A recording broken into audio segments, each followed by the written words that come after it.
that they did not target or attack any religious places. You would recall that yesterday I shared with you an incident related to the attack on a Gurdwara in Punch. Instead of owning up to these attacks, Pakistan made the preposterous and outrageous claim that it was the Indian Armed Forces and the Indian Air Force that was targeting cities like Amritsar and trying to put the blame on Pakistan. This is nothing but a desperate attempt by Pakistan to disown its acts of aggression, but it is also true to type in its effort to deceive and mislead the world. It will not succeed. The Gurdwara in Punch in particular was attacked by Pakistan, and some local members of the Sikh community, including a Ragi of the Gurdwara, lost their lives in this incident, as I shared yesterday. TV पर आप इस हमले के चित्र देख सकते हैं. In addition, that we would attack our own cities is the kind of deranged fantasy that only the Pakistani state can come up with. Perhaps they do it because they are well versed in such action, as their history would show. The last point I wanted to make this evening is again this disinformation that is coming from Pakistan about India targeting the Nankana Sahib Gurdwara through a drone attack. This is again yet another blatant lie and part of Pakistan's disinformation campaign. As we saw in the Pahalgam attack, Pakistan is again trying desperately to impart a communal hue to the situation with an intention to create discord. Again, we are not surprised. India's steadfast unity in itself is a challenge to Pakistan. Let me stop there. I have time only for a few questions and be happy to try and answer them. First, I call Siddharth. Siddharth, please. Hi, sir. Siddharth from Beyond. Siddharth, behind, please. The other Siddharth. Yes. Hi, sir. I'm Siddharth from CNN News 18. Sir, I only want to know from you the status of Kartarpur corridor. Is it open or not? If you can. I think you're all aware of the situation along the entire India-Pakistan border and the areas around the line of control.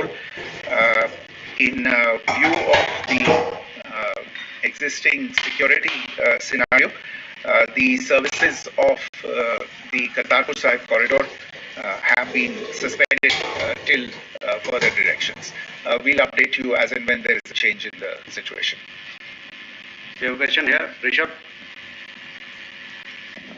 So, good evening, Rishabh from Times Now. So, you spoke about religious places being hit in Jammu. There's another religious place which is a Carmelite nun church that has been hit. What do you have to say about it? If you can explain that. Yeah, actually, we do have some information about this extremely regrettable and condemnable incident during heavy shelling across the line of control in the early morning of 7th May. A shell fired from Pakistan landed just behind the Christ School run by the Carmelites of Mary Immaculate congregation in Punch. Tragically, the shell fired from Pakistan hit the home of 2 students of the Christ School. Both students unfortunately lost their lives and their parents were severely injured. Another Pakistani shell struck a Christian convent of nuns belonging to the congregation of the Mother of Carmel, damaging water tanks and destroying solar panel infrastructure. Several priests, nuns, school staff and local residents took refuge in an underground hall beneath the Christ School during the shelling by Pakistan. The school happened to be closed at the time, fortunately. Otherwise, more losses would have occurred.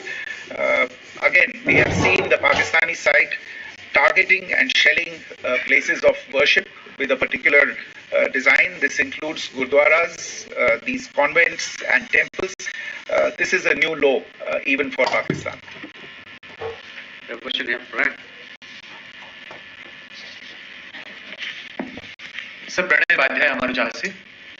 Sir कल आपने इसी podium से पाकिस्तान के IMF bailout को लेकर और Indus water treaty को लेकर जो टिप्पणी की थी उसकी पाकिस्तान में काफी तीखी प्रतिक्रिया भी आई और उसके बाद हमने देखा कि पाकिस्तान की तरफ से किस तरीके से लेह से लेकर भुज तक पूरी बॉर्डर के ऊपर जो इन्वेजन था वो किया गया। मौजूदा सिचुएशन के अंदर पाकिस्तान के बेलआउट पैकेज को लेकर और पाकिस्तान के अटेम्प्ट्स को लेकर आपका क्या असेसमेंट है? और दूसरा ये भी जानना चाहेंगे कि पाकिस्तान की तरफ से ये जो अटेम्प्ट किया गया था उसका भारत ने अभी तक उस तरीके का कोई जवाब नहीं दिया गया है, तो क्या भारत इसका जवाब देगा जो कार्रवाई हुई है बीते 24 घंटों में? देखिए प्रणय, जहाँ तक इंडस वाटर्स ट्रीटी का सवाल है, मैंने कल विस्तार से उसके बारे में इसकी चर्चा की है। Indus waters treaty is in abeyance and as such I have nothing further to add to the decision that was announced by the cabinet committee on security. जहाँ तक IMF bailout का सवाल है, आपको ज्ञान होगा कि IMF की आज मीटिंग हो रही है। हम वहाँ पे अपना पक्ष रखेंगे और जो हमारा मत है इन चीजों को लेकर वहाँ पे साझा करेंगे दूसरे मेंबर्स के साथ। ये वोट पे निर्भर है कि वहाँ पे क्या निर्णय होता है। और जहाँ तक जो कार्यवाही हुई है उसका जवाब देने का जो आपने जो प्रश्न उठाया है, जो आज मीटिंग हुई है, जो आपको सूचना मिली है, मैंने भी कहा है कि जो आज सवेरे तड़के सवेरे गतिविधियां हुई, भारत ने इन्होंने रात को लाहौर तरीके से हमारे यहाँ पटाखे फूट रहे हैं। ये लोग बोल रहे हैं ना कि नहीं हुआ, हमारी मीडिया में उल्लू बना रही है। ये भी थोड़ी चीजें छुपाते हैं डैडी।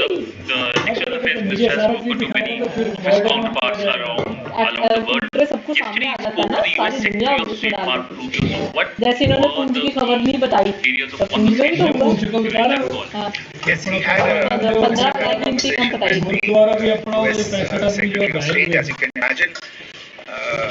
अच्छा यार, बर्तन मुझे लग पड़े, मैंने बोला था कुछ कपड़े निकाल दो, मैं रोटी बना देती हूँ। Pahalgam and the response that India mounted after that on the 7th of May.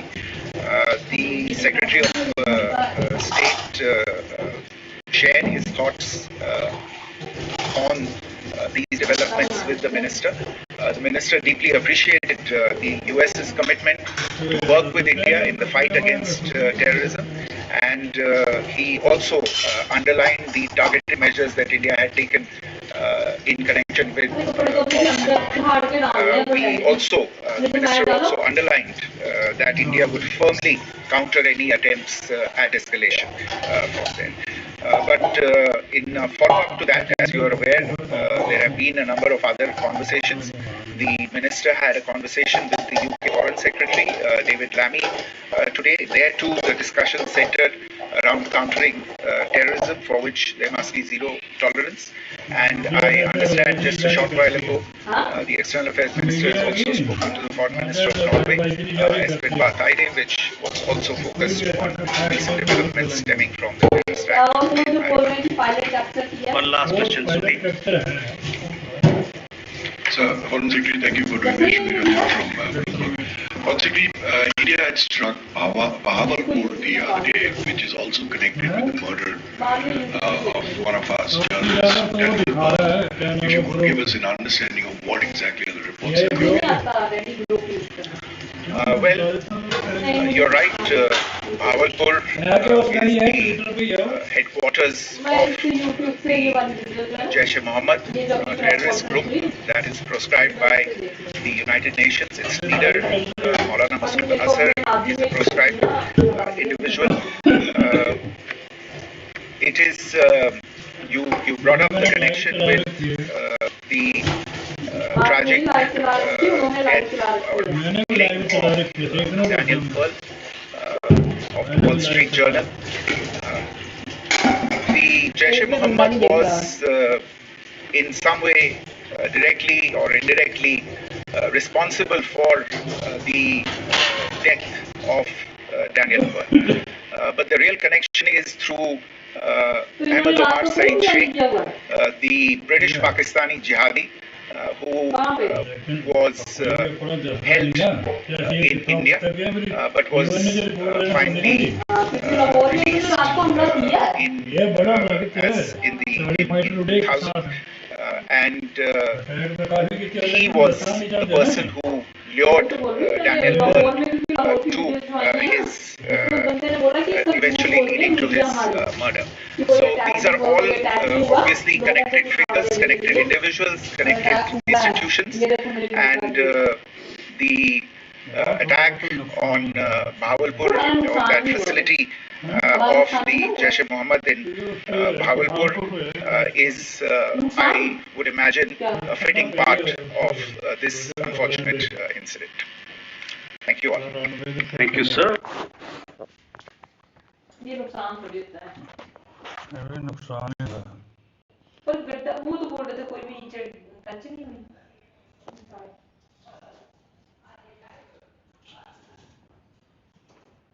नाव से अवगत कराएं कपड़े निकाल के Pakistani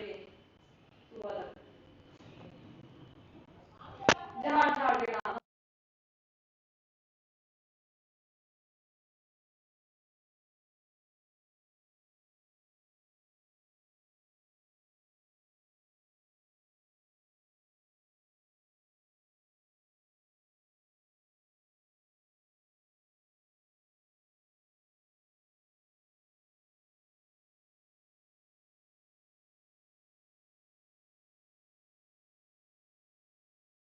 Sindhu. We are also joined by Colonel Sophia Qureshi and